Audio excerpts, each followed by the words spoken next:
കോടികളുടെ കടഭാരമുള്ള ഒരു മനുഷ്യനോട് ധ്യാന അവസരത്തിൽ ധ്യാനഗുരു പറഞ്ഞ എന്താണെന്നറിയാവോ? നിന്റെ ജീവിതത്തിന്റെ പ്രതീക്ഷകളെ വീണ്ടും ജ്വലിപ്പിക്കാൻ നീ ഒരേ ഒരു കാര്യം മാത്രം ചെയ്താൽ മതി. ദൈവം നിന്നോട് പറയുന്നത് എന്താണെന്ന് നീ കേൾക്കുക. കോടികളുടെ കടഭാരമുള്ള മനുഷ്യൻ അവിടെ ഇരുന്നിട്ട് അച്ഛനോട് ചോദിച്ചു, ദൈവം എന്നോട് എന്താണ് അച്ഛോ പറയുന്നത്? അച്ഛൻ ബൈബിൾ എടുത്ത് ഉയർത്തിപ്പിടിച്ചിട്ട് പറഞ്ഞു, മോനെ നിന്റെ പ്രശ്നം എന്താ? അയാൾ ലജ്ജ കൂടാതെ ആൾക്കൂട്ടത്തിനിടയെന്ന് പറഞ്ഞു, കോടികളുടെ കടഭാരമാണ്. ഇവിടെ ഇരിക്കുന്ന എല്ലാവർക്കും അറിയാം, കുടുംബം തന്നെ വലിയൊരു പ്രശ്നത്തിലാണ്. എന്ത് ചെയ്യണമെന്ന് അറിഞ്ഞുകൂടാ, നിരാശയിലാണ് മുന്നോട്ട് പോകുന്നത്. അച്ഛൻ ബൈബിൾ ഉയർത്തിപ്പിടിച്ചിട്ടൊരു കാര്യം പറഞ്ഞു, ദൈവത്തിൽ നീ വിശ്വസിക്കുന്നുണ്ടോ? വിശ്വസിക്കുന്നുണ്ട് എങ്കിൽ 127 സങ്കീർത്തനം നീയും നിന്റെ കുടുംബവും ഇരുന്ന് വായിച്ച് പ്രാർത്ഥിക്കുക. പൊതുവായിട്ട് പറഞ്ഞ കാര്യമാണ് 127 സങ്കീർത്തനം. അപ്പൊ ആ സഹോദരൻ പൊതുവായിട്ട് എന്ന് ചോദിച്ചു, ഈ സങ്കീർത്തനം വായിച്ചാൽ എന്താ ഗുണം? അതിലൊരു വചനഭാഗം മാത്രം കർത്താവ് എടുത്തു പറഞ്ഞിട്ടൊരു കാര്യം പറഞ്ഞു, കർത്താവോട് ചേർന്ന് ഭവനം പണിയുന്നില്ലെങ്കിൽ പണിക്കാരുടെ ജോലി വെറുതെയാണ്. കർത്താവോട് ചേർന്ന് നഗരം കാക്കുന്നില്ലെങ്കിൽ കാവൽക്കാരുടെ കാത്തിരിപ്പ് വെറുതെയാണ്. അതിരാവിലെ എഴുന്നേൽക്കുന്നതും കഠിനാധ്വാനം ചെയ്യുന്നതും വൈകി ഉറങ്ങാൻ കിടക്കുന്നതും വെറുതെയാണ്. എന്നിട്ട് 5-ാം വചനം എടുത്തിട്ടൊരു കാര്യം പറഞ്ഞു, എന്താണെന്നറിയാവോ? അവിടത്തെ അന്വേഷിക്കുന്നവർ, അവിടെ നിലായിരിക്കുന്നവർ, അവർ ഉറങ്ങുമ്പോഴും അവർക്ക് വേണ്ടത് ദൈവം നൽകും. പ്രിയപ്പെട്ടവരെ, ആദ്യത്തെ ദിവസം വായിച്ചു, 2ാമത്തെ ദിവസം വായിച്ചു, 3ാമത്തെ ദിവസം വായിച്ചു, ഒരു വ്യത്യാസമില്ല. പക്ഷേ 1 മാസം തികയുന്നതിന് മുൻപ് അവർക്ക് പ്രത്യാശയുണ്ടായി.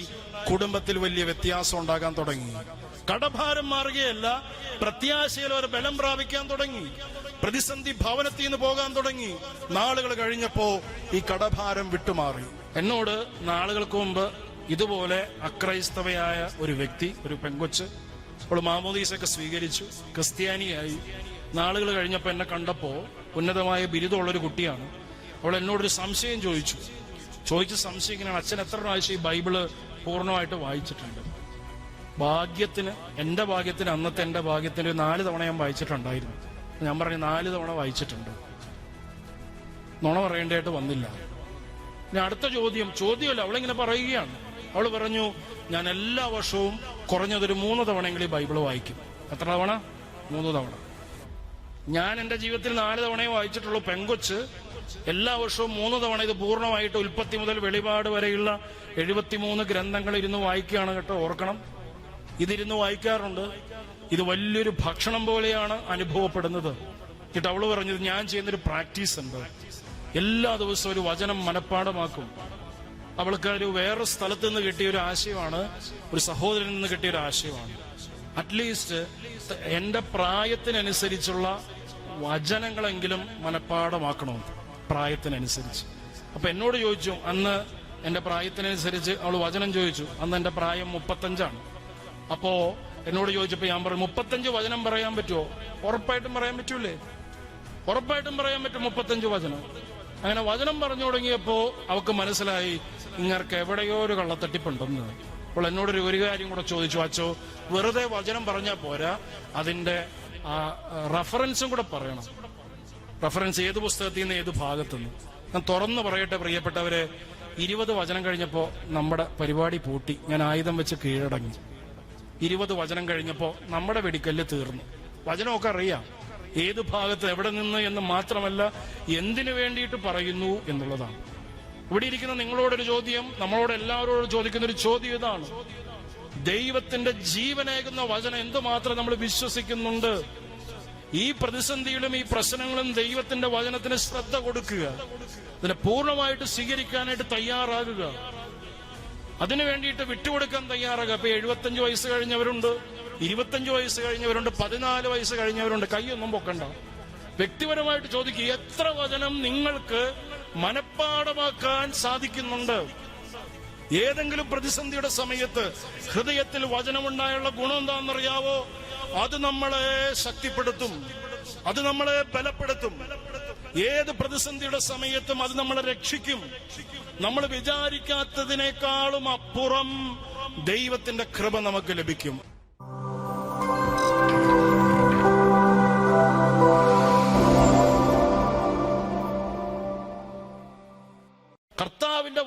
ചെവി കൊടുക്കാനായിട്ട് തയ്യാറാകണം. സമാനമായ രീതിയിൽ ഇവിടെ ഒരു വചനഭാഗമില്ലേ? അത് യോഹന്നാന്റെ സുവിശേഷം 5-ാമത്തെ അധ്യായം 1 മുതൽ 14 വരെ. യോഹന്നാന്റെ സുവിശേഷം 5:14. നിങ്ങളുടെ വീട്ടിൽ പ്രശ്നം ഉണ്ടാകുമ്പോൾ, പ്രതിസന്ധി ഉണ്ടാകുമ്പോൾ അതിനെക്കുറിച്ചോർത്ത് ധ്യാനിച്ച് നിരാശയിൽ കൂപ്പുകുത്തുമ്പോൾ ഈ വചനഭാഗം ഒന്ന് എടുത്ത് വായിക്കണം. നിങ്ങൾക്ക് യൂട്യൂബ് എടുത്തു നോക്കിയാൽ ഇതേ പ്രസംഗം അവിടെ റിപ്പീറ്റ് ചെയ്യുന്നുണ്ടായിരിക്കും. ഈ പറഞ്ഞ വചനഭാഗങ്ങളൊന്ന് എഴുതിയെടുത്ത് വെച്ചൊന്ന് വായിക്കുക. ഉറപ്പായിട്ടും ഞാൻ നിങ്ങളോട് പറയുന്നു, പ്രിയപ്പെട്ടവരെ, ദൈവം അനുഗ്രഹിക്കും. എന്താണ് ആ ഭാഗത്ത്? പരിചിതമായ ഭാഗമാണ്.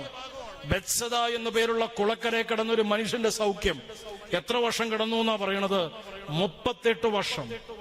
യേശുവിന്റെ പ്രായം പോലും 33 വയസ്സ് മാത്രമാണ്. ഈ മനുഷ്യൻ കിടന്നത് 38 വർഷമാണ്. അവൻ തനിക്ക് സൗഖ്യം ഉണ്ടാകുമെന്ന് വിചാരിച്ച് കാത്തു കിടക്കാനായിട്ട് തയ്യാറായി. അതവന്റെ ജീവിതത്തില് വലിയ വ്യത്യാസം ഉണ്ടായി.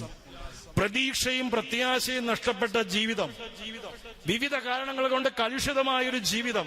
എന്നാൽ അവൻ ചെയ്ത കാര്യം എന്താണ്? നഷ്ടപ്പെട്ട പ്രതീക്ഷയിൽ യേശുവിനെ പ്രവർത്തിക്കാനായിട്ട് അനുവദിച്ചു. ഒരു നേരത്തി ഒന്ന് പറയാവോ? ഹല്ലേലൂയ. നിസ്വരയർത്തി പറഞ്ഞേ ഹല്ലേലൂയ. ചേർന്ന് പറഞ്ഞേ ഹല്ലേലൂയ. യേശുവേ നന്ദി, യേശുവേ സ്തുതി, യേശുവേ ആരാധന.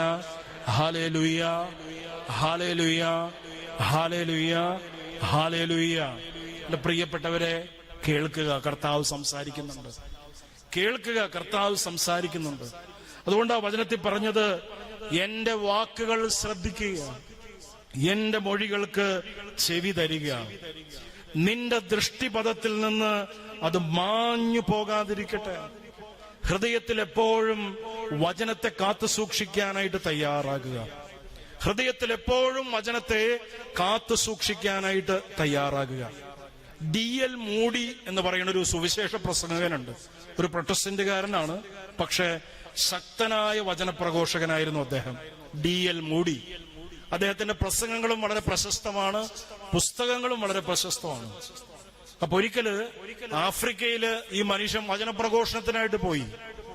ആഫ്രിക്കയിൽ വചനപ്രഘോഷണത്തിന് പോയ അവസരത്തിൽ അദ്ദേഹത്തിന്റെ സുഹൃത്ത്, നിരീശ്വരവാദിയായ മനുഷ്യൻ, കപ്പലിൽ ഇയാളെ കയറ്റി അയക്കുന്നതിന് മുമ്പ് അയാളോടൊരു കാര്യം പറഞ്ഞു.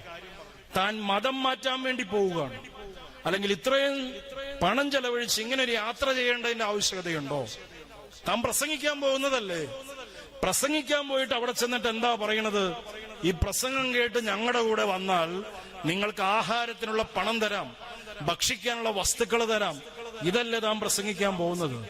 ഈ മനുഷ്യൻ അതെല്ലാം ശ്രദ്ധയോടെ കേട്ടു. എന്നിട്ട് പറഞ്ഞു, അവരെ പറഞ്ഞു പറ്റിക്കും, മറ്റു പല കാര്യങ്ങൾ ചെയ്തുകൊണ്ട് നിങ്ങൾ പറഞ്ഞു പറ്റിക്കാൻ തുടങ്ങും.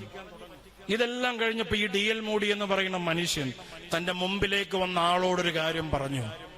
ഞാൻ പോകുന്നത് ആശയങ്ങൾ പ്രസംഗിക്കാനോ അല്ലെങ്കിൽ വാഗ്ദാനങ്ങൾ കൊടുക്കാനോ അല്ല, മറിച്ച് ദൈവത്തിന്റെ വചനം പറയാൻ വേണ്ടിയിട്ടാ പോണത്. അപ്പൊ അയാൾ ചോദിച്ചു, ഈ ദൈവത്തിന്റെ വചനം, ബൈബിളിൽ പറഞ്ഞിരിക്കുന്ന വചനത്തിന്റെ പ്രത്യേകത എന്താണ്? അപ്പൊ വചനത്തിന്റെ പ്രത്യേകത എന്താണെന്ന് അയാള് പറഞ്ഞില്ല, മറിച്ച് ബൈബിളിൽ ഒരു വചനഭാഗം എടുത്തു കൊടുത്തിട്ട് അത് വായിക്കാൻ പറഞ്ഞു. ആമുഖമായിട്ട് പറഞ്ഞു, ഇത് അക്ഷരങ്ങളോ വാക്കുകളോ വാചകങ്ങളോ ആശയങ്ങളോ അല്ല. പുസ്തകത്താളുകളിൽ അങ്ങനെ അച്ചടിച്ചു വെച്ചിട്ടുണ്ടായിരിക്കും, പ്രചോദനാത്മകമായിട്ടുള്ള കാര്യങ്ങൾ അവിടെ ഉണ്ടായിരിക്കും. പക്ഷേ ബൈബിളിൽ എഴുതിയിരിക്കുന്ന കാര്യങ്ങൾ അങ്ങനെയല്ല. അയാൾ ചോദിച്ചു, പിന്നെ എന്താ? അതാണ് താങ്കൾക്ക് അവിടെ വായിക്കാൻ പറ്റുന്നത്. എന്താണത്? ഹെബ്രായ ലേഖനം 4-ാമത്തെ അധ്യായത്തിന്റെ 10 മുതലുള്ള തിരുവചനങ്ങളാണ്. ദൈവവചനത്തിന്റെ വ്യാഖ്യാനം അല്ലെങ്കിൽ ദൈവവചനത്തിന്റെ നിർവചനമാണ് അവിടെ എഴുതി ചേർത്ത് വെച്ചിരിക്കുന്നത്. എന്താണ് അവിടെ എഴുതി ചേർത്ത് വെച്ചിരിക്കണത് എന്നറിയാവോ?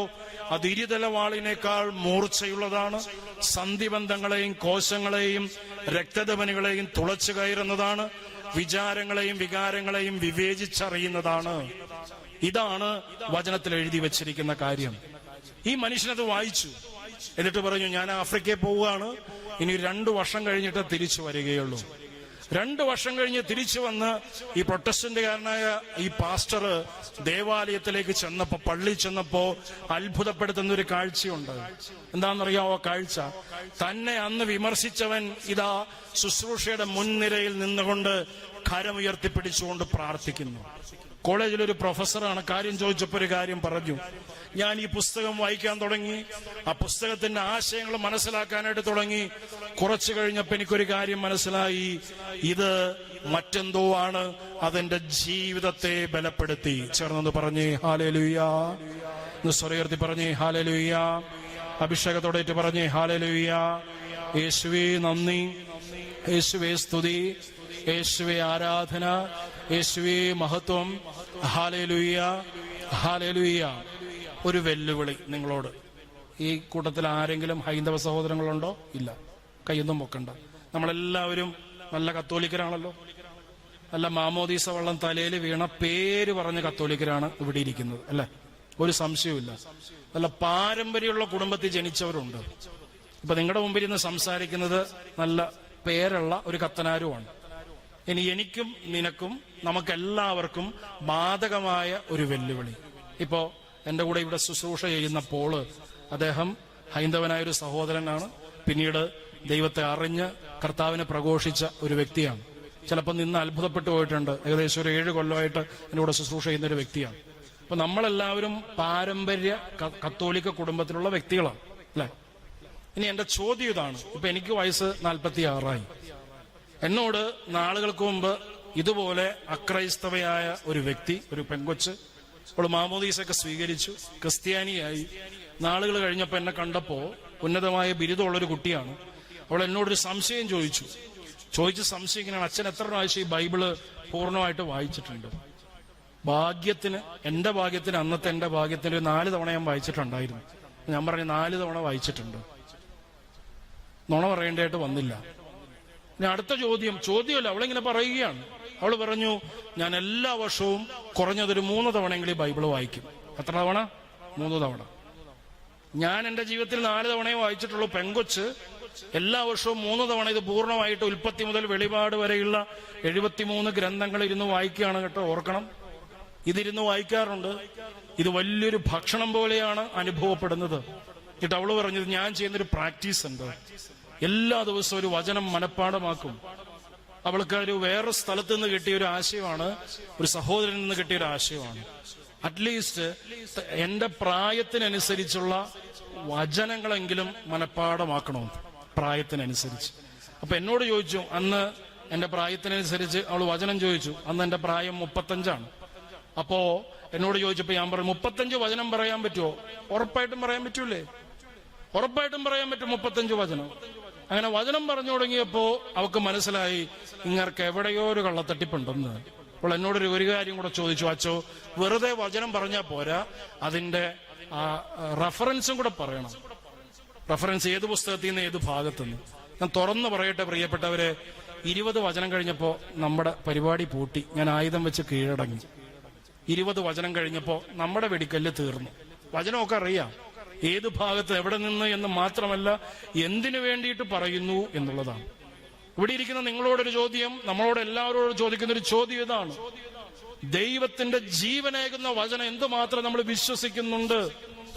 ഈ പ്രതിസന്ധിയിലും ഈ പ്രശ്നങ്ങളും ദൈവത്തിന്റെ വചനത്തിന് ശ്രദ്ധ കൊടുക്കുക, അതിനെ പൂർണ്ണമായിട്ട് സ്വീകരിക്കാനായിട്ട് തയ്യാറാകുക, അതിനു വേണ്ടിയിട്ട് വിട്ടുകൊടുക്കാൻ തയ്യാറാകുക. ഇപ്പൊ 75 വയസ്സ് കഴിഞ്ഞവരുണ്ട്, 25 വയസ്സ് കഴിഞ്ഞവരുണ്ട്, 14 വയസ്സ് കഴിഞ്ഞവരുണ്ട്. കൈയൊന്നും പൊക്കണ്ട. വ്യക്തിപരമായിട്ട് ചോദിക്കുക, എത്ര വചനം നിങ്ങൾക്ക് മനഃപ്പാഠമാക്കാൻ സാധിക്കുന്നുണ്ട്? ഏതെങ്കിലും പ്രതിസന്ധിയുടെ സമയത്ത് ഹൃദയത്തിൽ വചനമുണ്ടായുള്ള ഗുണം എന്താണെന്നറിയാവോ? അത് നമ്മളെ ശക്തിപ്പെടുത്തും, അത് നമ്മളെ ബലപ്പെടുത്തും. ഏത് പ്രതിസന്ധിയുടെ സമയത്തും അത് നമ്മളെ രക്ഷിക്കും. നമ്മൾ വിചാരിക്കാത്തതിനേക്കാളും അപ്പുറം ദൈവത്തിന്റെ കൃപ നമുക്ക് ലഭിക്കും. ചേർന്ന് പറഞ്ഞേ ഹല്ലേലൂയാ. ഉയർത്തി പറഞ്ഞേ ഹല്ലേലൂയാ. അഭിഷേകത്തോടെ പറഞ്ഞേ ഹല്ലേലൂയാ. യേശുവേ നന്ദി, യേശുവേ സ്തുതി, യേശുവേ ആരാധന. ഹല്ലേലൂയാ, ഹല്ലേലൂയാ, ഹല്ലേലൂയാ. എന്റെ കൂടെ ശുശ്രൂഷ ചെയ്തുകൊണ്ടിരുന്ന ഒരു സഹോദരനുണ്ട്. കുറച്ചുകാലം മുമ്പ് അദ്ദേഹം മരിച്ചു. ബ്രദർ പറഞ്ഞൊരു അനുഭവമുണ്ട്, വ്യക്തി ജീവിതത്തിലൊരു അനുഭവം. ഒരു പള്ളിയിൽ, മലബാറിലൊരു പള്ളിയിൽ ഇങ്ങനെ ധ്യാനിപ്പിക്കാനായിട്ട് പോയ സമയത്ത്, രാവിലെയാണ് ധ്യാനം. ഈ ധ്യാനം തുടങ്ങിയ സമയത്ത് അദ്ദേഹം വചനം പറഞ്ഞു തുടങ്ങി ഒരു 10 മിനിറ്റ് 15 മിനിറ്റ് കഴിഞ്ഞപ്പോ ഒരു ചേട്ടൻ മുമ്പിരുന്ന് ഉറങ്ങിക്കൊണ്ടിരിക്കുക. ഇത് കണ്ടപ്പോ ഈ മനുഷ്യന് വിഷമമായി. ആ ചേട്ടനോട് പറഞ്ഞു, ചേട്ടൻ ഇരുന്ന് ഉറങ്ങല്ലേ, നമ്മൾ കർത്താവിന്റെ വചനമല്ലേ കേൾക്കണത്. അപ്പൊ ഇയാൾ എഴുന്നേറ്റ് നിന്നിട്ട് പറഞ്ഞു, അതൊന്നും പറയേണ്ട ആവശ്യമില്ല, എനിക്ക് വചനമൊക്കെ അറിയാം, ഞാൻ കുറെ കാലമായി കേൾക്കുന്നത്. തമാശയാണോ ഇതാണെന്ന് അറിഞ്ഞുകൂടാ, ബ്രദർ പറഞ്ഞൊരു കാര്യമാ. കേട്ടപ്പോ ഉള്ളില് ചിരിയാ വന്നത്, വേറെ ഒന്നുമല്ല. എന്നാൽ അന്നത്തെ ദിവസം ഈ ബ്രദർ സംസാരിച്ചുകൊണ്ടിരുന്നത് നല്ല സമറിയാക്കാരന്റെ ഉപമയായിരുന്നു. എന്നാൽ ഞാൻ പറഞ്ഞ നല്ല സമറിയാക്കാരന്റെ ഉപമ എന്താന്ന് പറയാൻ പറഞ്ഞു. ഈ ചേട്ടൻ എഴുന്നേറ്റ് ഉപമ പറഞ്ഞു കൊടുത്തു, അദ്ദേഹത്തിന്റെ വേർഷൻ. എന്താ ഉപമയെന്നറിയാവോ? ഒരാൾ ജെറുസലേമിൽ നിന്ന് ജെറീക്കോ വഴി യാത്ര ചെയ്യുകയായിരുന്നു. പോകുന്ന വഴിയിൽ കള്ളന്മാർ ആക്രമിച്ചു. ശരീരം തുണ്ടം തുണ്ടമായി അവിടെയെല്ലാം ചെതറി വീണു. അങ്ങനെ കാക്കകൾ വന്നത് കൊത്തിക്കൊണ്ടുപോയി. ചിലത് മുള്ളുകളുടെ ഇടയിൽ വീണു, ചിലത് പാറപ്പുറത്ത് വീണു, ചിലത് നല്ല നിലത്ത് വീണു. ബാക്കി വന്നത് ശേഖരിച്ചപ്പോ 12 കുട്ട നിറയെ ഉണ്ടായിരുന്നു. ഇനി വേറെ എങ്ങൊന്നും പോകാഞ്ഞ ഭാഗ്യമാണ്. നമ്മളോടും ചില വചനങ്ങൾ ചോദിച്ച് ഇതുപോലെ പറയേണ്ടതായിട്ട് വരും. ഇവിടെ എഴുതി വച്ചിരിക്കുന്ന വചനം എന്തുമാത്രം ശ്രദ്ധയോടുകൂടെ സ്വീകരിക്കാൻ ഒരൊറ്റ വചനം ഒരു ദിവസം മനഃപ്പാഠമാക്കാനായിട്ട് സാധിക്കും. നിങ്ങളൊന്ന് ശ്രമിച്ചു നോക്കുക പ്രിയപ്പെട്ടവരൊരു പോസ്റ്റ് കോവിഡ് ഇറ എന്ന് പറയുന്ന ഒരു സംഗതിയുണ്ട്. അവിടെ പ്രതീക്ഷയും പ്രത്യാശയും നമുക്ക് വേണമെന്നുണ്ടെങ്കിൽ നിങ്ങൾ മോട്ടിവേഷണൽ ക്ലാസ്സിൽ പോയതുകൊണ്ട് കാര്യമില്ല, മെഡിറ്റേഷന് പോയതുകൊണ്ട് കാര്യമില്ല, ഏതെങ്കിലും ജിമ്മിൽ പോയതുകൊണ്ട് കാര്യമില്ല, ഹെൽത്ത് ഡ്രിങ്ക് കുടിച്ചതുകൊണ്ട് കാര്യമില്ല, മറ്റെന്തെങ്കിലും കാര്യങ്ങൾ ചെയ്തുകൊണ്ട് കാര്യമില്ല. നീ ശക്തനാണ്, നിനക്ക് ഒരുപാട് കാര്യങ്ങൾ ചെയ്യാൻ പറ്റുമെന്ന് സ്വയം വിശ്വസിപ്പിച്ചതുകൊണ്ട് കാര്യമില്ല. നിന്നെ പടുത്തുയർത്തുന്ന ദൈവത്തിന്റെ വചനത്തെ ഹൃദയത്തിലേക്ക് സ്വീകരിക്കാനായിട്ട് തയ്യാറാകുക, ഹൃദയത്തിൽ സൂക്ഷിക്കാനായിട്ട് തയ്യാറാകുക. ഇന്ന് ഈ ധ്യാനത്തിൽ പങ്കെടുക്കുമ്പോ ഒരു തീരുമാനം നിങ്ങൾ എടുക്കുക പ്രിയപ്പെട്ടവരെ, അത് ജീവിതത്തിന്റെ നന്മയുള്ള തീരുമാനമായിട്ട് തീരും. ചേർന്ന് പറയാവോ ഹല്ലേലൂയാ? സ്വരത്തിൽ പറഞ്ഞേ ഹല്ലേലൂയാ. അഭിഷേകത്തോടെ പറഞ്ഞേ ഹല്ലേലൂയാ. ശക്തിയോടെ പറഞ്ഞേ ഹല്ലേലൂയാ. യേശുവേ നന്ദി, യേശുവേ സ്തുതി, യേശുവേ ആരാധന. ഭൗതികമായി ഉത്കണ്ഠ നിന്നെ പിടികൂടുമ്പോ, കോടികളുടെ കടഭാരമുള്ള ഒരു മനുഷ്യനോട് ധ്യാന അവസരത്തിൽ ധ്യാനഗുരു പറഞ്ഞ എന്താണെന്നറിയാവോ? നിന്റെ ജീവിതത്തിന്റെ പ്രതീക്ഷകളെ വീണ്ടും ജ്വലിപ്പിക്കാൻ നീ ഒരേ ഒരു കാര്യം മാത്രം ചെയ്താൽ മതി. ദൈവം നിന്നോട് പറയുന്നത് എന്താണെന്ന് നീ കേൾക്കുക. കോടികളുടെ കടഭാരമുള്ള മനുഷ്യൻ അവിടെ ഇരുന്നിട്ട് അച്ഛനോട് ചോദിച്ചു, ദൈവം എന്നോട് എന്താണ് അച്ഛോ പറയുന്നത്? അച്ഛൻ ബൈബിൾ എടുത്ത് ഉയർത്തിപ്പിടിച്ചിട്ട് പറഞ്ഞു, മോനെ നിന്റെ പ്രശ്നം എന്താ? അയാൾ ലജ്ജ കൂടാതെ ആൾക്കൂട്ടത്തിനിടയെന്ന് പറഞ്ഞു, കോടികളുടെ കടഭാരമാണ്. ഇവിടെ ഇരിക്കുന്ന എല്ലാവർക്കും അറിയാം, കുടുംബം തന്നെ വലിയൊരു പ്രശ്നത്തിലാണ്, എന്ത് ചെയ്യണമെന്ന് അറിഞ്ഞുകൂടാ, നിരാശയിലാണ് മുന്നോട്ട് പോകുന്നത്. അച്ഛൻ ബൈബിൾ ഉയർത്തിപ്പിടിച്ചിട്ടൊരു കാര്യം പറഞ്ഞു, ദൈവത്തിൽ നീ വിശ്വസിക്കുന്നുണ്ടോ? വിശ്വസിക്കുന്നുണ്ട് എങ്കിൽ 127 സങ്കീർത്തനം നീയും നിന്റെ കുടുംബവും ഇരുന്ന് വായിച്ച് പ്രാർത്ഥിക്കുക. പൊതുവായിട്ട് പറഞ്ഞ കാര്യമാണ് 127 സങ്കീർത്തനം. അപ്പൊ ആ സഹോദരൻ പൊതുവായിട്ട് ഇന്ന് ചോദിച്ചു, ഈ സങ്കീർത്തനം വായിച്ചാൽ എന്താ ഗുണം? അതിലൊരു വചനഭാഗം മാത്രം കർത്താവ് എടുത്തു പറഞ്ഞിട്ടൊരു കാര്യം പറഞ്ഞു, കർത്താവോട് ചേർന്ന് ഭവനം പണിയുന്നില്ലെങ്കിൽ പണിക്കാരുടെ ജോലി വെറുതെയാണ്. കർത്താവോട് ചേർന്ന് നഗരം കാക്കുന്നില്ലെങ്കിൽ കാവൽക്കാരുടെ കാത്തിരിപ്പ് വെറുതെയാണ്. അതിരാവിലെ എഴുന്നേൽക്കുന്നതും കഠിനാധ്വാനം ചെയ്യുന്നതും വൈകി ഉറങ്ങാൻ കിടക്കുന്നതും വെറുതെയാണ്. എന്നിട്ട് 5-ാം വചനം എടുത്തിട്ടൊരു കാര്യം പറഞ്ഞു, എന്താണെന്നറിയാവോ? അവിടത്തെ അന്വേഷിക്കുന്നവർ, അവിടെ നിലായിരിക്കുന്നവർ, അവർ ഉറങ്ങുമ്പോഴും അവർക്ക് വേണ്ടത് ദൈവം നൽകും. പ്രിയപ്പെട്ടവര്, ആദ്യത്തെ ദിവസം വായിച്ചു, 2ാമത്തെ ദിവസം വായിച്ചു, 3ാമത്തെ ദിവസം വായിച്ചു, ഒരു വ്യത്യാസമില്ല. പക്ഷേ 1 മാസം തികയുന്നതിന് മുൻപ് അവർക്ക് പ്രത്യാശയുണ്ടായി, കുടുംബത്തിൽ വലിയ വ്യത്യാസം ഉണ്ടാകാൻ തുടങ്ങി. കടഭാരം മാറുകയല്ല, പ്രത്യാശയിൽ അവർ ബലം പ്രാപിക്കാൻ തുടങ്ങി. പ്രതിസന്ധി ഭവനത്തിൽ നിന്ന് പോകാൻ തുടങ്ങി. നാളുകൾ കഴിഞ്ഞപ്പോ ഈ കടഭാരം വിട്ടുമാറി. ഉയർത്തി പറഞ്ഞേ ഹല്ലേലൂയ. ഉയർത്തി പറഞ്ഞേ ഹല്ലേലൂയ. യേശുവേ നന്ദി, യേശുവേ സ്തുതി, യേശുവേ ആരാധന, യേശുവേ മഹത്വം. Hallelujah, hallelujah, hallelujah. ഒരു വചനമെങ്കിലും നിന്റെ ജീവിതത്തിൽ നീ ഒന്ന് ചേർക്കാനായിട്ട് തയ്യാറാകുക. എപ്പോഴും നിന്റെ ജീവിതത്തിൽ അത് ഉണ്ടാകട്ടെ. നമ്മൾ ആദ്യം കണ്ട വചനം മറന്നു പോകരുത്. സുഭാഷിതങ്ങളുടെ പുസ്തകത്തിന്റെ 21-22 വചനങ്ങൾ എന്താ എഴുതി വെച്ചിരിക്കണേ എന്നറിയാവോ? നീ വചനത്തെ ശ്രദ്ധിക്കുകയും അതിന് ചെവി കൊടുക്കുകയും അത് നിന്റെ ദൃഷ്ടിപഥത്തിൽ നിന്ന് മായ്ക്കാതിരിക്കുകയും ചെയ്താൽ അതെന്ത് ചെയ്യും? അത് ജീവനും നിന്റെ ശരീരത്തിന് ഔഷധവുമായി തീരും. അത് നിനക്ക് ജീവൻ തരും. നിന്റെ ശരീരത്തിന്, നിന്റെ രോഗാവസ്ഥയ്ക്ക്, നിന്റെ മനസ്സിന്റെ വിഷമങ്ങൾക്ക്, ദുഃഖങ്ങൾക്ക്, ആകുലതകൾക്ക് അത് വലിയൊരു മറുപടിയായിട്ട് തീരാനായിട്ട് ഇടവരും. ഈ ആരംഭ ദിവസം എന്റെ പ്രിയപ്പെട്ടവർ, ആത്മാർത്ഥമായിട്ട് നമുക്കൊന്ന് ചിന്തിക്കാം. ഏത് പ്രതിസന്ധിയുടെ മുനമ്പിലാണോ നമ്മൾ കടന്നു പോകുന്നത്? തളർന്നു പോകേണ്ട ആവശ്യമില്ല. ദൈവം അനുഗ്രഹിക്കും. ദൈവത്തിന്റെ അഭിഷേകം നമ്മുടെ കൂടെ ഉണ്ടാകും. വിശ്വസിക്കണം. ആത്മാർത്ഥമായിട്ട് നമുക്ക് പ്രാർത്ഥിക്കാൻ സാധിക്കണം. എന്താണെന്നറിയാവോ? ഈ ഉത്കണ്ഠയും ആകുലതയും അതിന് മറുപടി കർത്താവിന്റെ വചനമാണ്. പ്രാർത്ഥന എന്ന് പറയുമ്പോൾ തന്നെ നമുക്ക് മടുപ്പ് വരും. ദൈവം അനുഗ്രഹിക്കുന്നില്ല എന്നുള്ള ഒരു തോന്നൽ നമ്മുടെ മനസ്സിലേക്ക് വരും. പ്രാർത്ഥിക്കാൻ തന്നെ ഒരു മടുപ്പ് അനുഭവപ്പെടും. എന്നാൽ ഒരു കാര്യം ഓർക്കുക, ഈ മടുപ്പെല്ലാം മാറ്റിവെച്ച് തീഷ്ണതയോടെ തമ്പുരാന്റെ മുമ്പിൽ അപേക്ഷിക്കാൻ തയ്യാറായാൽ, ഇന്ന് ഈ ശുശ്രൂഷയിൽ പങ്കുചേരുന്ന, നമ്മൾ ആരാധനയിലേക്ക് തുടർന്ന് പ്രവേശിക്കും. ഇന്ന് ഈ ശുശ്രൂഷയിൽ പങ്കുചേരുന്ന എന്നെ കേൾക്കുന്ന എന്റെ പ്രിയപ്പെട്ട സഹോദരി സഹോദരന്മാരെ, പ്രത്യേകിച്ച് സാമൂഹ്യ മാധ്യമങ്ങളിലൂടെ ഈ ശുശ്രൂഷയിൽ പങ്കുചേരുന്ന നിങ്ങളോട് ദൈവനാമത്തിൽ ഒരു കാര്യം ഉറപ്പ് തരികയാണ്. ഇതേ അൾത്താരയിൽ നിന്ന് നിങ്ങൾക്ക് സാക്ഷ്യപ്പെടുത്താൻ സാധിക്കുമാറ് അത്ഭുതകരമായ ഒരു അനുഗ്രഹം കർത്താവ് നിങ്ങൾക്ക് തന്നിരിക്കും. വലതുയർത്തി ഒന്ന് പറയാവോ? ഹല്ലേലൂയ. ഈശ്വരത്തി പറഞ്ഞേ ഹല്ലേലൂയ. ശക്തിയോടെ പറഞ്ഞേ ഹല്ലേലൂയ. അഭിഷേകത്തോടെ പറഞ്ഞേ ഹല്ലേലൂയ. യേശുവേ നന്ദി, യേശുവേ സ്തുതി, യേശുവേ ആരാധന, യേശുവേ മഹത്വം. Hallelujah, hallelujah, hallelujah. അച്ഛനെന്താ ഉറപ്പ്? ഇവിടെ ഇരിക്കുന്ന പലരും ചോദിക്കുന്നുണ്ട്, അച്ഛനെന്താ ഉറപ്പ്? ആവേശപ്പുറത്ത് ഇങ്ങനെയെന്ന് വേണമെങ്കിൽ പറയാൻ പാടില്ലേ? ഇല്ല. ദൈവത്തിന്റെ വചനം ഉറപ്പ് തരികയാണ്. ദൈവത്തിന്റെ വചനം ഉറപ്പ് തരികയാണ്. മർക്കോസിന്റെ സുവിശേഷം 11-ാമത്തെ അധ്യായത്തിന്റെ 24-ാം തിരുവചനം. മർക്കോസിന്റെ സുവിശേഷം അതിന്റെ 11-ാമത്തെ അധ്യായത്തിന്റെ 24-ാം തിരുവചനം നിങ്ങൾക്ക് ഉറപ്പ് തരികയാണ്. എന്താണ് വചനത്തിൽ രേഖപ്പെടുത്തിയിരിക്കുന്നത്?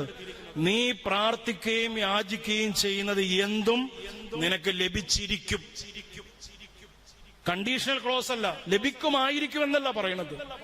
നീ പ്രാർത്ഥിക്കുകയും യാചിക്കുകയും ചെയ്യുന്നത് എന്തും നിനക്ക് ദൈവം തന്നിരിക്കും. അതെന്ത് തന്നെയാകട്ടെ, എന്ത് തന്നെയാകട്ടെ, അത് തന്നിരിക്കും. കർത്താവ് ഉറപ്പിച്ച് നമ്മളോട് പറയുക. അതാണ് ഞാൻ നിങ്ങളോട് പറഞ്ഞത്. എന്റെ പ്രിയപ്പെട്ടവരെ, നിങ്ങൾ ഇവിടെ ഇന്നത്തെ ദിവസം ആത്മാർത്ഥമായിട്ട് പ്രാർത്ഥിക്കുന്നത് ദൈവം നിങ്ങളുടെ ജീവിതത്തിലേക്ക് തന്നിരിക്കും. ചേർന്ന് പറഞ്ഞേ ഹല്ലേലൂയ. ഉയർത്തി പറഞ്ഞേ ഹല്ലേലൂയ. അഭിഷേകത്തോടേറ്റ് പറഞ്ഞേ ഹല്ലേലൂയ.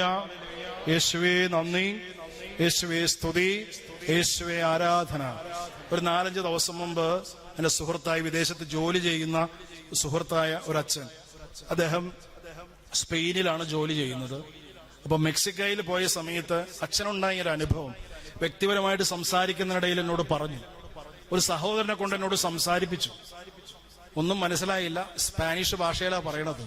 പക്ഷേ ആ സഹോദരന് എന്നോട് സംസാരിക്കണമെന്ന് പറഞ്ഞതുകൊണ്ട്, ഇന്ത്യയിലുള്ള ഒരു അച്ഛനാണെന്ന് പറഞ്ഞതുകൊണ്ട് സംസാരിപ്പിച്ചതാണ്. എന്താ കാര്യമെന്നറിയാവൂ? അതിനുശേഷം അച്ഛൻ പറഞ്ഞത് കേട്ടപ്പോ അത്ഭുതപ്പെട്ടു പോയി. ഇന്റർനെറ്റിൽ പിന്നീട് പരതി നോക്കിയപ്പോ സംഭവം ശരിയാണ്. അദ്ദേഹം പറഞ്ഞ കാര്യങ്ങൾ ഞാനൊരു പേപ്പറിൽ എഴുതിയെടുത്തു. ഇന്റർനെറ്റിൽ അത് വായിച്ചു നോക്കിയപ്പോ കൃത്യമായിട്ട് അവിടെ അതുപോലെ തന്നെ സംഭവിച്ചിട്ടുണ്ട്. ദേവാലയത്തിൽ വിശുദ്ധ ബലി അർപ്പിക്കാനായിട്ട് പോയ സമയത്ത് പരിചയപ്പെട്ടതാണ്. 3 പേരുടെ പേരാണ് പിന്നീട് അത് വായിക്കാനിട വന്നത്. അതിലൊരു സുഹൃത്താണ് എന്നോട് സംസാരിച്ചത്. ഒരാളുടെ പേര് ഇങ്ങനെയാണ്, ജീസ് വിദാന. വേറൊരാളുടെ പേര് സാൽവദോർ ഡൊണാറ്റസ്, ലൂസിയ റെൻസൺ. എന്താ ഇവരുടെ പേരിന്റെ പ്രത്യേകത എന്നുള്ളതല്ല, അവർക്കുണ്ടായ ഒരു അനുഭവമാണ് വലിയൊരു പ്രത്യേകത. മെക്സിക്കോയിലെ മത്സ്യത്തൊഴിലാളികളായിരുന്നു 3 പേര്. പ്രിയപ്പെട്ടവരെ, മത്സ്യം പിടിക്കാനായിട്ട് കടലിൽ പോയി. അവിടെ വെച്ച് അവർ സഞ്ചരിച്ചുകൊണ്ടിരുന്ന ബോട്ട് കേടായിപ്പോയി. അത് വീണ്ടും നന്നാക്കാനായിട്ട് പറ്റുന്നില്ല. ഭീകരമായൊരു അവസ്ഥാവിശേഷം. ആരെയും കാണുന്നില്ല, ഉൾക്കടലിലാണ്. പിന്നീട് സംഭവിച്ചത്, അവർക്ക് ഈ മെയിൻ ലാൻഡുമായിട്ടുള്ള ബന്ധവും നഷ്ടപ്പെട്ടു പോയി. ഈ കടലില് ഇങ്ങനെ ഈ ബോട്ട് ഇങ്ങനെ ഒഴുകി നടക്കുകയാണ്. ഞാൻ വായിച്ചപ്പോഴും അച്ഛൻ പറഞ്ഞൊരു കാര്യം ഇതാണ്: 2005 ഒക്ടോബർ 9 മുതൽ 2006 ഓഗസ്റ്റ് 9 വരെ ഏകദേശം 10 മാസം. 2005 ഒക്ടോബർ മുതൽ 9-ാം തീയതി മുതൽ 2006 ഓഗസ്റ്റ് 9-ാം തീയതി വരെ അവർ ഈ കടലിൽ തന്നെയായിരുന്നു. ഭക്ഷണം, അതിലുണ്ടായിരുന്ന ഭക്ഷണമൊക്കെ കഴിച്ചു. ഈ മീനൊക്കെ പിടിച്ചിട്ട് ചുട്ട് തിന്നു. കുറെ കാലം കഴിഞ്ഞപ്പോ ഭയപ്പാടും ആകുലതയൊക്കെ ആയി. ആകെ ഉണ്ടായിരുന്ന ആശ്രയം എന്താണെന്നറിയാവോ? കൊന്ത ഇങ്ങനെ ചൊല്ലിക്കൊണ്ടിരിക്കും. വേറെ കാര്യങ്ങളൊന്നും ചെയ്യാനില്ലാത്തത് കൊണ്ട് അവർ ഉറക്കെ ബൈബിള് വായിക്കും. കുറെ ദിവസം കഴിഞ്ഞപ്പോ ഈ ഉപ്പുവെള്ളമൊക്കെ വന്നിട്ട് ആകെ പ്രശ്നമാണ്. അവർക്ക് ദൈവത്തിന്റെ ഒരു അരുളപ്പാട് ലഭിച്ചൊരു അനുഭവമുണ്ട്. വെള്ളം കുടിക്കാൻ സാധിക്കാതെ ഇങ്ങനെ ദാഹിക്കുന്നതിനിടയിൽ ഒരു സഹോദരൻ ബൈബിള് വായിച്ചിട്ട് തൊണ്ട വരണ്ടു പോകുന്നതിനിടയിൽ അയാള് ഇങ്ങനെ അസ്വസ്ഥപ്പെട്ട് പറയുന്നു, എനിക്ക് ദാഹിക്കുന്ന ഒരു തുള്ളി വെള്ളമെങ്കിലും കിട്ടണം. അപ്പൊ വിഷമിച്ച് കൂടെ ഉണ്ടായിരുന്നൊരു സഹോദരൻ ഇങ്ങനെ ആകാശത്തേക്ക് കൈവിരിച്ചു പിടിച്ചിട്ട് പറയുകയാണ്, ഒന്നും മഴ പെയ്തിരുന്നെങ്കിൽ എന്തെങ്കിലും ചെയ്യാമായിരുന്നു. ഈ അച്ഛൻ പറഞ്ഞൊരു കാര്യം, അവരങ്ങനെ പറഞ്ഞ അവസരത്തിൽ അത്ഭുതം സ്ഫുരിക്കുന്ന ഒരു അനുഭവം എന്താണെന്നറിയാവോ? വലിയൊരു മഴ അവിടെ പെയ്തു. അവർ ഈ വെള്ളമെല്ലാം ഇങ്ങനെ പിടിച്ചു വെച്ചിട്ട് ഈ മഴവെള്ളം കുടിച്ച്, ശുദ്ധജലമാണല്ലോ, അത് കുടിച്ച പിന്നീട് ജീവിച്ചുകൊണ്ടിരുന്നത്. ഇടയ്ക്ക് മഴ പെയ്യും. അങ്ങനെ ഓരോരോ സമയത്ത് ദൈവത്തിന്റെ ഇടപെടല്. ഒരു കുറവ് അവർക്ക് അനുഭവപ്പെടാനായിട്ട് ഇടവന്നില്ല. പുതിയൊരു അനുഭവം അവർക്കുണ്ടാകുകയാണ്. സാധാരണ ഇത്രയും കാലം മനുഷ്യരുമായി ബന്ധമില്ലാതെ ജീവിക്കുന്ന വ്യക്തികള് മാനസികമായിട്ട് തളർന്നു പോകും. അവരുടെ ജീവിതത്തിൽ വലിയ വ്യത്യാസം ഉണ്ടാകും. എന്നാൽ ഇവരുടെ ജീവിതത്തിൽ ഒരു വ്യത്യാസം ഉണ്ടായില്ല. അവർ ബലം പ്രാപിക്കാൻ തുടങ്ങി. ഈ 2006 ഓഗസ്റ്റ് 7 ദൂരെ പോയൊരു കപ്പല്, ഇവരൊരു അടയാളവും കാണിച്ചില്ല. ഇങ്ങനെ ഒരു ബോട്ട് വിദൂരത്ത് കിടക്കണത് കണ്ട് അവര് സമീപത്തേക്ക് വന്നപ്പോഴാണ് ഈ മനുഷ്യന്മാരെ കണ്ടത്. ദിവസവും മാസവും വർഷമൊക്കെ അവർ മറന്നുപോയിട്ടുണ്ടായിരുന്നു. ഇങ്ങനെ ചോദിച്ചു പറഞ്ഞ് മനസ്സിലാക്കിയപ്പോഴാണ് ഒരു കാര്യം മനസ്സിലായത്. ഇത്രയും ദിവസമായി ഒരു കടലിൽ അത്ഭുതകരമായ ഒരു അനുഭവം. ഇവരോട് ചോദിച്ചപ്പോ അവര് പറഞ്ഞൊരു കാര്യം ഇതാണ്, ഞങ്ങളെ രക്ഷിച്ചത് ദൈവമാണ്. ഈ 3 പേരും ജീവനോടുകൂടെ ഒരു ഡോക്ടറിന്റെ പരിശോധന പോലും വേണ്ടി വന്നില്ല. അത്രമാത്രം ആരോഗ്യ ദൃഢഗാത്രന്മാരായ വ്യക്തികൾ. ഈ അടുത്ത കാലത്ത് നമ്മൾ വായിച്ചില്ലേ, വല്ലാർപാടം പള്ളിയിൽ ഒരു മനുഷ്യൻ വന്ന് സാക്ഷ്യപ്പെടുത്തിയത്, വലിയ മുംബൈയില് വലിയൊരു അപകടം ഉണ്ടായപ്പോ അത്ഭുതകരമായിട്ട് മാതാവ് ഇങ്ങനെ മാധ്യസ്ഥം ഇടപെട്ട് അത്ഭുതകരമായി രക്ഷിച്ചൊരു അനുഭവം. അച്ഛനോട് സംസാരിച്ചപ്പോ ഒരു കാര്യം പറഞ്ഞു, ഞാൻ ഒരുപാട് യുക്തിക്ക് പ്രാധാന്യം കൊടുത്തൊരു വൈദികനാണ്. ഈ ബൈബിളിൽ പറയുന്ന കാര്യങ്ങളൊക്കെ 100% സംഭവിക്കുമെന്ന് എനിക്ക് വലിയ വിശ്വാസമൊന്നുമില്ലായിരുന്നു. വെറും സാധാരണക്കാരായ മത്സ്യത്തൊഴിലാളികളുടെ വിശ്വാസം എന്നെ ബലപ്പെടുത്തി. ഈ കൊറോണ ആരംഭിച്ച സമയത്ത് ഞങ്ങളുടെ പ്രദേശത്താണ് ഏറ്റവും കൂടുതൽ ആളുകൾ മരിച്ചത്. എന്റെ വിശ്വാസ ജീവിതത്തിലും വലിയൊരു പ്രതിസന്ധി ഉണ്ടായി. വിശുദ്ധ ബലി വ്യക്തിപരമായിട്ട് അർപ്പിക്കുമ്പോഴും ഞാൻ പലപ്പോഴും തളർന്നു പോയിട്ടുണ്ട്. പക്ഷേ ഇവർ പറഞ്ഞപ്പോ എനിക്ക് അവിശ്വസിക്കേണ്ട കാര്യമില്ല. ഇപ്പൊ എനിക്കൊരു കാര്യം മനസ്സിലായി, ദൈവം ഇടപെടും, ദൈവത്തിന്റെ സാന്നിധ്യം ഉണ്ടാകും. എന്റെ പ്രിയപ്പെട്ടവരെ, ഒരു കാര്യം വ്യക്തമായിട്ട് ഓർക്കുക, അവിടെ നിന്ന് ബലപ്പെടുത്തും, അവിടെ നിന്ന് കൃപ കൊണ്ട് നിറയ്ക്കും. ദൈവത്തിന്റെ മുമ്പിൽ ആയിരിക്കുക. വചനം ഓർമ്മപ്പെടുത്തുന്നു, യെശയ്യായുടെ പുസ്തകം 40:29. യെശയ്യായുടെ പുസ്തകം 40:29. തകർന്നവന് അവിടുന്ന് ബലം നൽകുന്നു, ദുർബലന് അവിടുന്ന് ശക്തി പകരുകയും ചെയ്യും. തളർന്നവന് അവിടുന്ന് ബലം നൽകുന്നു, ദുർബലന് അവിടുന്ന് ശക്തി പകരുകയും ചെയ്യും. ഇനി എന്താണ് വരാനിരിക്കുന്നതിനെ കുറിച്ച് ആകുലപ്പെടുന്നുണ്ടോ? നിന്റെ പഠനത്തെക്കുറിച്ച്, മക്കളെക്കുറിച്ച്, അവരുടെ ഭാവിയെക്കുറിച്ച്, അവരുടെ വിവാഹ ജീവിതത്തെക്കുറിച്ച്, അവരുടെ വിദ്യാഭ്യാസത്തെക്കുറിച്ച് ഒക്കെ ആകുലപ്പെടുന്നുണ്ടോ? വചനം പറയുന്നു, സുഭാഷിതങ്ങളുടെ പുസ്തകം 23:18 ഇപ്രകാരമാണ്, തീർച്ചയായും നിനക്കൊരു ഭാവിയുണ്ട്, നിന്റെ പ്രതീക്ഷയ്ക്ക് ഭംഗം നേരിടുകയില്ല. തീർച്ചയായും നിനക്കൊരു ഭാവിയുണ്ട്, നിന്റെ പ്രതീക്ഷയ്ക്ക് ഒരിക്കലും ഭംഗം നേരിടുകയില്ല. ചേർന്ന് പറഞ്ഞേ ഹല്ലേലൂയ.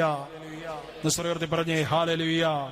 അഭിഷേകത്തോടെ പറഞ്ഞേ hallelujah, hallelujah, hallelujah, hallelujah, hallelujah. കുടുംബ തകർച്ചയിലും ബിസിനസ് തകർച്ചയിലും സാമ്പത്തിക പ്രതിസന്ധിയിലുമാണോ? ഉത്കണ്ഠയും നിരാശയും നിന്നെ പിടികൂടിയിട്ടുണ്ടോ? ഹൃദയത്തിൽ സൂക്ഷിക്കേണ്ട വചനം സെഫാനിയുടെ പുസ്തകം 3:17 വചനം പറയുന്നു, നിന്റെ ദൈവമായ കർത്താവ്, വിജയം നൽകുന്ന യോദ്ധാവ് നിന്റെ മധ്യയുണ്ട്, നിന്നെ കുറിച്ച് അവിടുത്തെ അതിയായി ആഹ്ലാദിക്കും. നിനക്ക് അവിടുന്ന് വിജയം തരും, നിന്നെ അവിടുന്ന് ബലപ്പെടുത്തും. നിന്റെ ജീവിതത്തിൽ മധ്യത്തിലുണ്ട് അവിടുന്ന്. ഏത് പ്രതിസന്ധിയുടെ മുനമ്പിലും അവിടുന്ന് ശക്തമായിട്ടുണ്ട്. അതുകൊണ്ട് നീ സന്തോഷിച്ചു കൊള്ളുക. എന്റെ പ്രിയപ്പെട്ടവരെ, ഈ ധ്യാനത്തിന്റെ പ്രാരംഭ ദിവസം പ്രതീക്ഷ കൊണ്ട് നമ്മുടെ മനസ്സുകളെ നമുക്ക് ബലപ്പെടുത്താം. എന്ത് തന്നെ ആയിക്കൊള്ളട്ടെ, നിങ്ങളുടെ സങ്കടം എന്ത് തന്നെ ആയിക്കൊള്ളട്ടെ, ഈ ദേവാലയത്തിലേക്ക് നിങ്ങൾ വന്നതിന്റെ പ്രധാനപ്പെട്ട കാരണം നമ്മുടെ ഭൗതികമായ ഉത്കണ്ഠ തന്നെയാണ്. ഈ ഉത്കണ്ഠകൾക്ക് അവിടുന്ന് മറുപടി തരും. ചോദിക്കുമ്പോൾ കൃത്യസമയത്ത് ഇടപെട്ട് നിങ്ങളുടെ ജീവിതത്തിന് വേണ്ടിയുള്ള കൃപകൾ കർത്താവ് ഈ ദിവസങ്ങളിൽ സമൃദ്ധമായിട്ട് നൽകും. വലതുയർത്തി എന്ന് പറയാവോ? ഹല്ലേലൂയാ. സ്വരയുയർത്തി പറഞ്ഞേ ഹല്ലേലൂയാ. ശക്തിയോടെ പറഞ്ഞേ ഹല്ലേലൂയാ. യേശുവേ നന്ദി, യേശുവേ സ്തുതി, യേശുവേ ആരാധന. ഹല്ലേലൂയാ, ഹല്ലേലൂയാ, ഹല്ലേലൂയാ, ഹല്ലേലൂയാ. ഒരു വചനം കൂടെ സൂചിപ്പിച്ചുകൊണ്ട് ഞാൻ ഈ വിചിന്തനം അവസാനിപ്പിക്കുകയാണ്. നമ്മൾ പ്രാർത്ഥിക്കുമ്പോൾ കർത്താവിന്റെ പക്കൽ വളരെ ബുദ്ധിപരമായിട്ട് പ്രാർത്ഥിക്കണം, ആത്മാർത്ഥമായിട്ട് പ്രാർത്ഥിക്കണം. നിങ്ങളുടെ താല്പര്യത്തെ, നമ്മുടെ താല്പര്യത്തെ, നമ്മുടെ ആസക്തിയെ, അതോടൊപ്പം തന്നെ നമ്മുടെ ആഗ്രഹങ്ങളെ തൃപ്തിപ്പെടുത്തുന്ന ഭൗതികമായ നിയോഗങ്ങളല്ല ചോദിക്കേണ്ടത്. മറിച്ച് കർത്താവിന്റെ ഒരു പ്രാർത്ഥനയുടെ ഒരു അനുഭവമുണ്ട്. അത് സുഭാഷിതങ്ങളുടെ പുസ്തകം 30-ാമത്തെ അധ്യായത്തിന്റെ 7ഉം 8ഉം തിരുവചനം ബൈബിളിലെ ഏറ്റവും ശക്തമായൊരു പ്രാർത്ഥനയാണ്. ഈ പ്രാർത്ഥന ദൈവത്തിന് നിരസിക്കാൻ പറ്റുകയല്ല. വീട്ടിൽ ചെന്നിട്ട് ഈ പ്രാർത്ഥന ഒരു പേപ്പറിൽ എഴുതി അത് മനഃപ്പാഠമാക്കി ദിവസവും പ്രാർത്ഥിക്കണം.